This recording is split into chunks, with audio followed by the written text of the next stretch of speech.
Hey everybody, welcome to Drive Thru Review 337. Today we're going to talk about War Stories Liberty Road, and this is the first of, I believe, at least two in a series of War Stories games. Now these are World War II tactical squad level combat. You have tanks, infantry, riflemen, all kinds of good stuff like that. But it's very different from any of the World War II squad level games that I've played, where there's a heavy emphasis on fog of war and the information that you know about your opponent. So it's kind of a block game, but it's not like any other kind of block game I've played. Like a Columbia block game is usually what comes to mind. It's very different how this part works. And even down to the different scenarios, each side, in this case the Allies and the Axis, have their own scenario books for the same scenario. So there'll be some setup, and for example, the defender always gets these fog of war tokens that they can lay out, like traps and mines and wires and stuff like that. And of course the units are blocked, so you can't see what they are. So there's a lot of different tidbits that you can do, and the way that movement works is very different. The way that combat works is going to be very streamlined. So just to give you kind of a general overview, it's a very streamlined, I think accessible World War II squad level game, and it has good components and everything. But let's just jump into some of the mechanics and how it works, and I'll give you my overall impressions when I come back. So War Stories has a very interesting look and feel. It reminds me a lot of Band of Brothers, if you've played that game. It's not hyper realistic, but it's also not hyper idealized. So there's a certain sort of cartoony quality to the graphics on the board, as well as the illustrations. You can see here's a tank, which is realistically depicted relative to the other units in the game. But everything is very functional, very easy to read. You can see here we've got double-sided tiles. A lot of the terrain pieces has information printed right on there. For example, this building, you can see this is going to provide 2 downshifts when determining combat results, as well as showing you that these buildings themselves have an armor of 5. Now here we can see each of the scenario books for the Axis and Allies side. And if we turn here, we can actually see the second scenario, just to pick a random scenario out. And each of the maps in this particular scenario is presented from the point of view based on whatever the player is playing. And of course it gives you areas that you will deploy units, which units to deploy. I've actually covered up the fog of war here because there's a little bit of surprise in these scenarios, and as well you can see here are the objectives, which I've blurred out. Now in addition to secret objectives and semi-secret unit placement, you're going to build a deck of event cards to go with each scenario. Now you can see here all of the cards have the same back, no matter if they're ally cards, attacking cards, defender cards, and the defender is always going to be responsible for creating the event deck. You can see here we have an early event card, so you're going to take a certain number of early event cards. You also take a certain number of late event cards, and somewhere in the bottom of the late event card deck you're going to put this times up card, and when this comes out then the game will be over and we'll figure out who the winner was. In addition, each side has their own special set of cards, and let's say the Ally player was attacking in this case, then the German player would actually ask them for whatever cards their scenario book told them to give, and then the Ally player will say, here, put this in the early deck. For example, the Ally player may give this reinforcement 1 card, and this may go in the late deck, and this will show when this card just comes up in the game to trigger a reinforcement event. Or there may be a special scenario event, and in that case you would give the player the scenario event card, and when that comes up then you would follow the instructions in your scenario book. But there might also be special equipment that different units will have, in this case the white phosphorus. But you'll put this card behind your player shield. And here you can see the Ally player shield.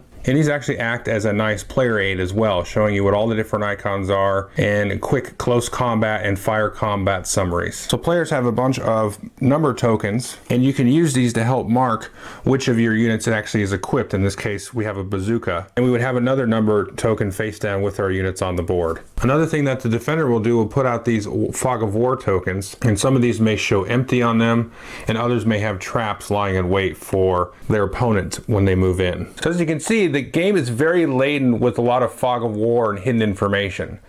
You're going to lose some of that after you've played a scenario once. So you may know, okay, well he put an equipment card underneath his player shield, and like, oh, it was a bazooka. So next time we play that, you're going to know that one of his infantry is going to have a bazooka and whatnot.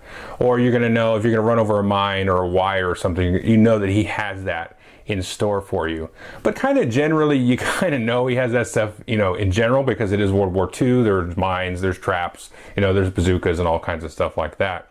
And You still aren't necessarily going to know which units. He might line his up units a little bit differently next time, and you know, the event cards aren't always going to come out in the same order, but you might know, okay, he's got reinforcements, that's going to bring in these 2 panzers, you know, somewhere between like the 5th and 8th turn or whatnot.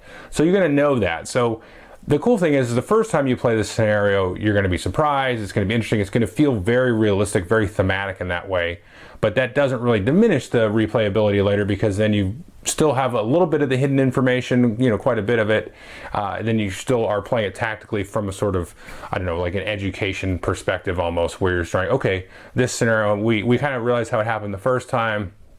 Now we know more about it, we can kind of reapproach it, you know, from sort of a study perspective, you know, the 2nd, 3rd, 4th, 5th time. So our round consists as follows.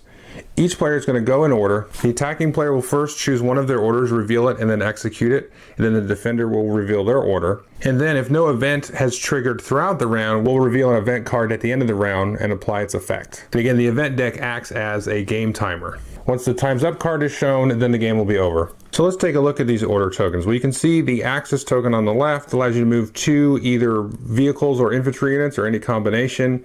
And of course, the Ally token on the right allows you to move 3 vehicles. And then you can see on the bottom, it allows each of them to regroup 1 unit. And each of the units can do a different number of things based on the current state of the unit. So if you look at this Panzer Tiger here, we can tell that all this tank can do is move. And that's because of this icon here showing us that all it can do is move. But if we turn it this way, then we can see that it can move and fire, but it's going to fire at a reduced rate. Whereas if we have it rotated to this side, it can't move and all it can do is fire, but it fires at its full impact.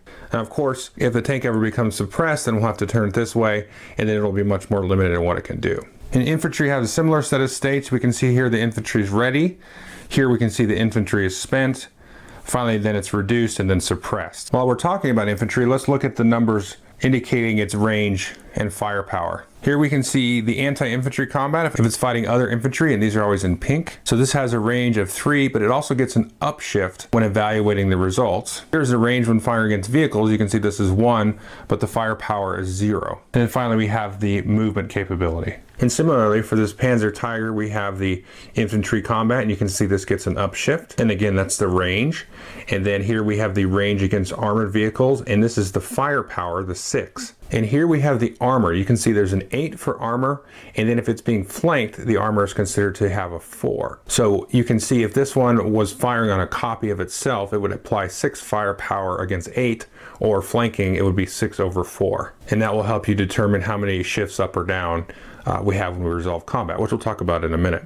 And then finally, again, we have the movement. And finally, you can see these star medallions in the upper left-hand corner. All the units have these, and this is the unit's valor. This is considered when applying melee or close combat. Now, facing is not usually important for infantry units, but it is important for vehicles. And so you can see in this case we would put this tank on a hex edge to show you which way it's currently facing. Now, movement is very interesting. If we take a look at the hexes on the board here, you can see there's some thick dashed lines around this clear field here and here, as well as the overlay for this field.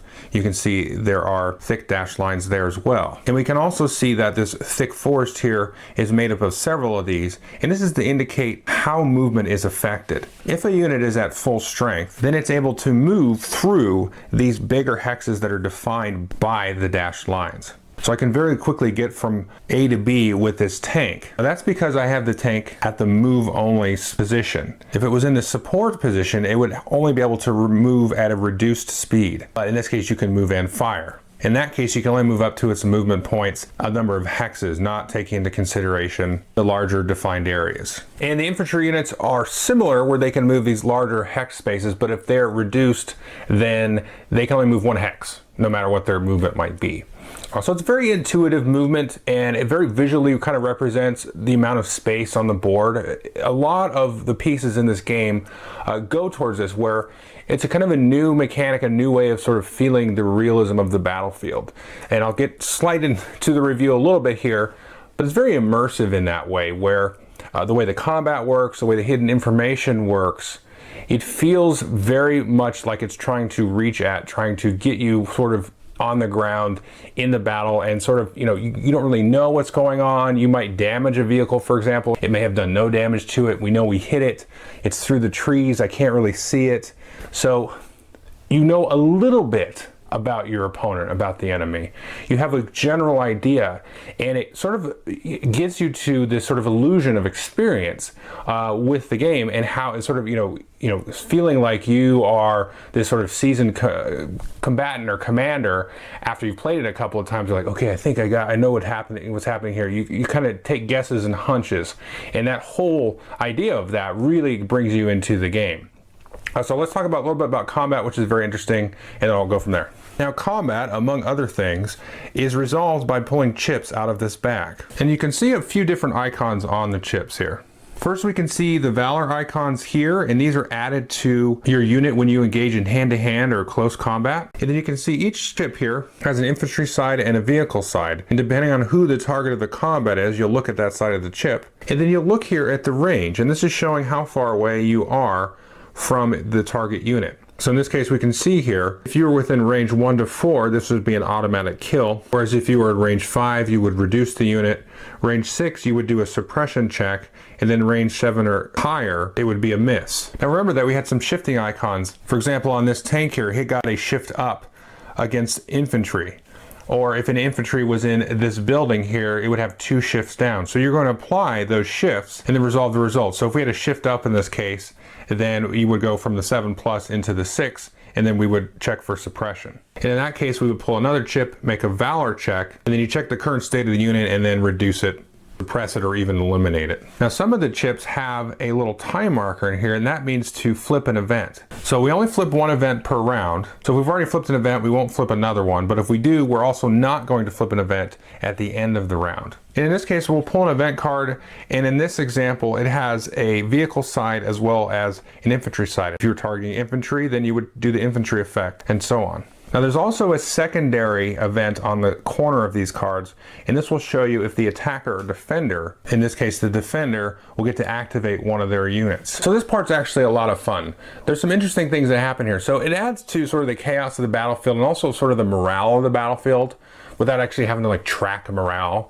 So you may trigger something where, okay, any other infantry units that haven't activated yet this turn don't get to activate because they're all scared, or you might get an extra activation if the event doesn't apply to anybody, and then you go to that secondary event, and then, oh surprise, the defender gets to activate a unit. Or at the end of the round, everybody, you thought everybody was where they're going to be, and then the attacker gets to move in again with the tank or something. So that adds a nice little spice and chaos, and again, back into the story and the theme of everything. Another thing you can do instead of moving and attacking with a unit is to rally a unit. In this case, we have a suppressed unit, and you will pull a combat chip. In this case, you will check the Valor, and if the Valor is less than or equal to the unit's Valor, then it will become ready. Another action that you can do with the unit is actually spot it. So if you have line of sight to the unit, then your opponent will reveal it and also reveal any special equipment they may have. Basically, you're spotting everything in that hex. So you can make note of that, see what type of unit it is, check the unit state, which I'll talk more about in just a second, and give you some more information. Now, one of the reasons you might try to get a spot on a unit is to see how ready it is. And that leads us into the next topic, which is opportunity fire. So units can only opportunity fire if they're in the correct state. So for example, if we look at this tank here, it can only opportunity fire if it's in the fire mode.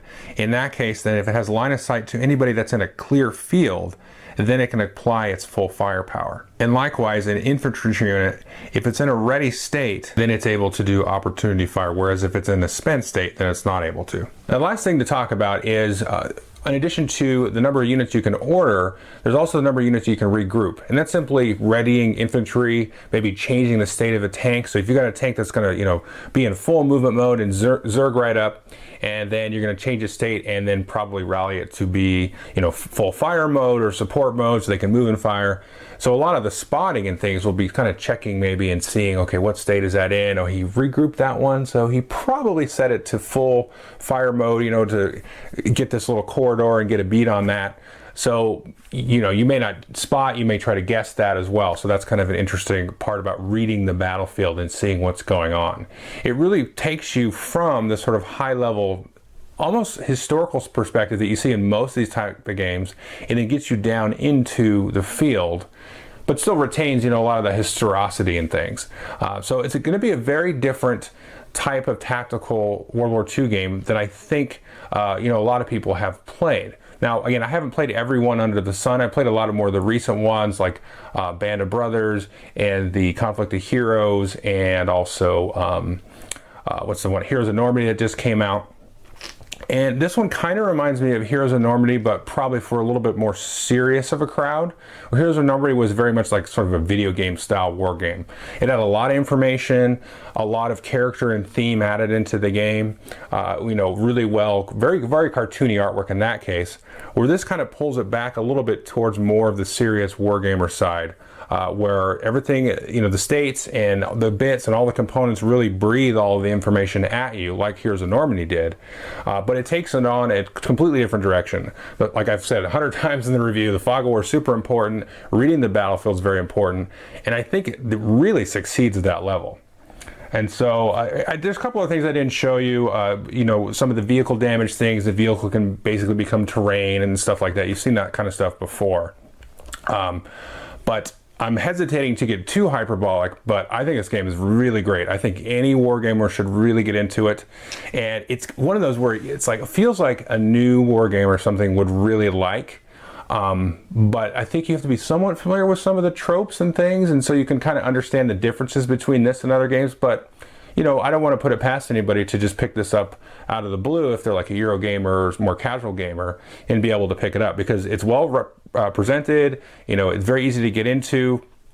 I wouldn't worry too much about sort of the reveal of the scenario information. The rules actually state, hey, we know that after you play a scenario you might want to play it again, but I don't know, I feel like that's was a little too cautious maybe on the designer's perspective, because I think that's fine. I think what I would do, this is my kind of thought, is play the first scenario a couple of times. This is what I did anyway. So you play the first scenario a couple of times, and then once the players are familiar with how everything works, the movement, you got the rules down, then you can kind of progress through it sort of a campaign. Like maybe you play the Axis for the next 3 or 4 scenarios, and I play the Allies, and then we switch. And that way, then I think that will really get the game to a very unique place, and you really get a lot out of the game once you're familiar with it. And then the story and sort of the surprise of everything is going to stay consistent. But there's no reason you can't go back and play the scenarios again. I don't think that the game doesn't seem to lose to me that much luster after you play a scenario once or twice. To me, it still has a lot of luster. Now there is some information on the units and also on the cards and things that gives you sort of the year and when the timeline of when particular units were used and different equipment and things. So it seems geared to be able to sort of create your own scenarios and be sort of balanced. You can kind of take a cue from the scenarios in the books and say, okay, let's do a fight in 1944 and these units were available. We can kind of guess what some of the probable objectives were and things. The one thing that where the rules, I don't want to begrudge the designer, they know way better than me. I think the rules statement of, hey, the first scenario is going to be the best is probably very accurate. Is you don't quite know what the objectives are. You can take a good guess where it's like, hey, I don't want anybody across the river. I'm like, well, I bet their objective is to get across the river, but there might be some tweaks there that you wouldn't be necessarily aware of. So in that part, I think that is interesting. But yeah, I would say this is definitely, the components are great. I like the sort of almost realistic side of the components, but it is very suggestive and it's functional and it's, visual, the readability of everything is very clear and all that good stuff. So I like the 3 dimensions of the terrain. I didn't really talk about elevation or anything, but there's some interesting things about elevation and how you can get shifts up, if you've got the high ground on people and stuff like that. So there's a lot in here and it's very well produced and all that kind of good stuff. So again, I would really recommend this.